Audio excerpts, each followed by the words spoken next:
রবিদা দাস, আরো রয়ে গেছে দাঁড়ান আরো রয়েছে তপন মজুমদার, দিলীপ দাস।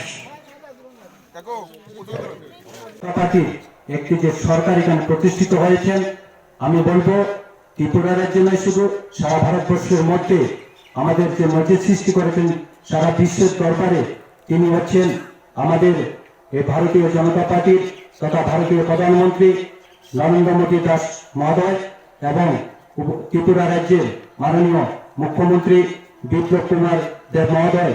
এই ত্রিপুরা রাজ্যে যে বিকাশ ঘটিয়েছেন সে বিকাশে আমি উদ্বুদ্ধ হয়েছি এবং আমার এই 6 নম্বর ওয়ার্ডের মধ্যে যে সমস্ত কাজগুলো করার জন্য আমি বিগত দিন আমি কমিউনিস্ট থাকাকালীন আমি বহুবার আমি আবেদন করেছিলাম যে 6 নম্বর ওয়ার্ডের মধ্যে কালভার্টের দরকার এবং 5 নম্বর ওয়ার্ডের অঙ্গনারী কেন্দ্রের বাউন্ডারি দরকার। সেখানে ছোট ছোট ছেলেমেয়েরা রাস্তা চলে আসে স্কুল চলাকালীন, সে বাউন্ডারি ওয়ালের জন্য আমি অনেকবার আবেদন করেছিলাম, সেখানে হয়নি।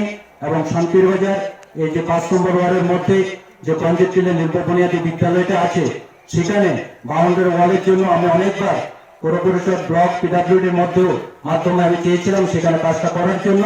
নেতৃত্বরা আশ্বাস দিয়েছিলেন কিন্তু সে কাজটি করেননি। এবং এই ভারতীয় জনতা পার্টি প্রতিষ্ঠিত হওয়ার পর এই সারা শান্তির বাজারের যেভাবে উন্নয়ন হয়েছে, বিশেষ করে আমার 6 নম্বর ওয়ার্ডের মধ্যে যে উন্নয়ন হয়েছে আমি উদ্বুদ্ধ হয়েছি। তার জন্য আমি এই বিগত দিনের যে পার্টি আমি কমিউনিস্ট পার্টি করতাম সেই পার্টি ছেড়ে আমি ভারতীয় জনতা পার্টিতে যোগদান করার আজকে এসেছি।